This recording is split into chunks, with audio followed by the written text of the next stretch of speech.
Guys, मेरा नाम doctor Junaid Ahmad, assistant professor department of economics, Ranjit college. आज का टॉपिक जो है कुल उपयोगिता और सीमांत उपयोगिता का तुलनात्मक अध्ययन। कुल उपयोगिता और सीमांत उपयोगिता के तुलनात्मक संबंधों को समझने की कोशिश करेंगे। सबसे पहले मुझे ये मालूम होना चाहिए कि उपयोगिता क्या है, यूटिलिटी क्या है, तुष्टिगुण क्या है। तुष्टिगुण हमें किन किन चीज़ों से प्राप्त होता है, किन किन चीज़ों से नहीं मिलता है। तो सबसे पहले हम उपयोगिता को जानने की कोशिश करें। अगर जानने की कोशिश करें किसी पदार्थ के उपभोग से मिलने वाली संतुष्टि जो है वो तुष्टिगुण कहलाता है, यानी उपयोगिता कहलाती है, यूटिलिटी कहलाती है। जब हम किसी पदार्थ का उपभोग करते हैं यानी कंज्यूम करते हैं, चाहे वो हार्मफुल चीज़ हो या फिर फायदेमंद चीज़, तो हमें उसमें उपयोगिता मिलती है। जैसे किसी वस्तु का मैंने उपभोग किया,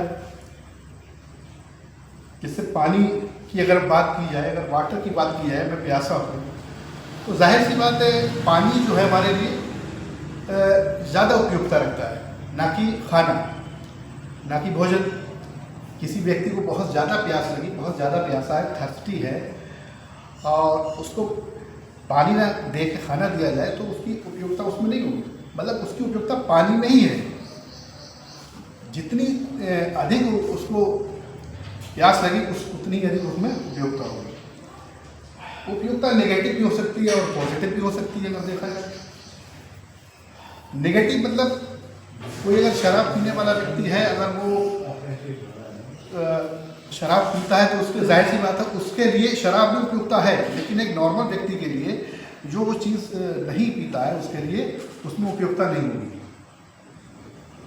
उपयोगिता अगर देखा जाए मनोवैज्ञानिक धारणा है, उसको महसूस किया जा सकता है, फील किया जा सकता है कि नेगेटिव भी हो सकता है, पॉजिटिव भी हो सकता है, और ये सापेक्षिक रिलेटिव होती है, व्यक्ति की मनोदशा के ऊपर डिपेंड करती है, किस तरीके का व्यक्ति है। मतलब अगर कोई व्यक्ति मोटा है या पतला है, जाहिर सी बात है कोई बहुत ज़्यादा पतला व्यक्ति है, अगर उसके लिए उपयोगिता घी में नहीं होगी, और बहुत ज़्यादा हेल्दी मतलब उसकी उपयोगिता उसमें घी में। उपयोगिता जो है वो समझ में आ गई होगी। उपयोगिता किन किन चीज़ों में होती है और किन किन चीज़ों में नेगेटिव वस्तु में भी होती है और पॉजिटिव वस्तु में भी उपयोगिता होती है।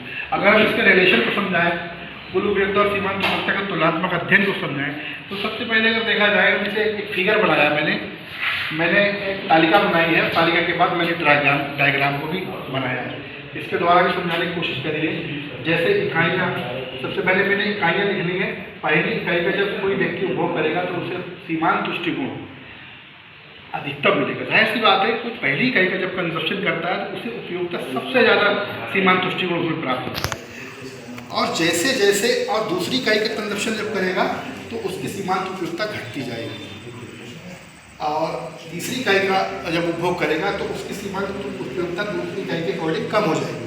फिर चौथी इकाई का जब उपभोग करेगा धीरे धीरे सीमांत उपयोगिता घट जाएगी।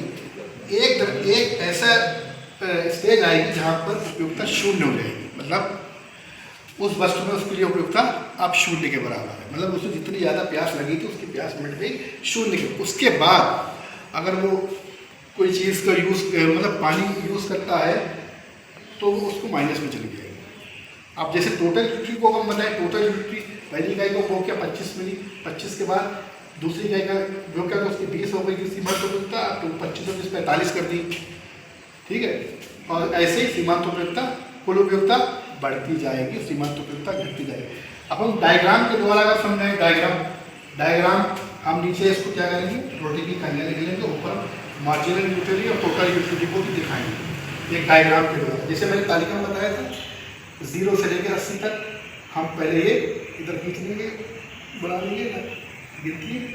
अब ये देखेंगे पहली इकाई का जब उसने वो किया था तो उसको की सीमांत उपयोगिता मिल रही थी 25, ठीक है।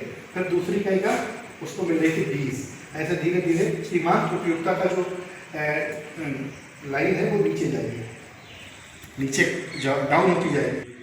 जैसे सीमांत उपयोगिता का लाइन जब डाउन हो रही है, गिरती जा रही है, ठीक है। कुल उपयोगिता बढ़ती जा रही है। देखिए इसमें देखिए पहली इकाई का उपभोग किया तो 25, उसके बाद क्या हुआ 45 पे हम यहाँ पे ये सीमांत उपयोगिता घटती जाए, कुल उपयोगिता बढ़ती जाए।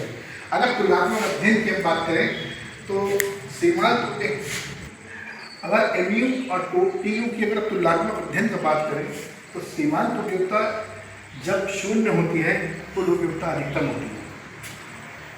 जब शून्य उपयोगिता जब सीमांत उपयोगिता ऋणात्मक होती है तो कुल उपयोगिता भी घटते क्रम में होती है। ये इसका तुलनात्मक अध्ययन है। जैसे जैसे सीमांत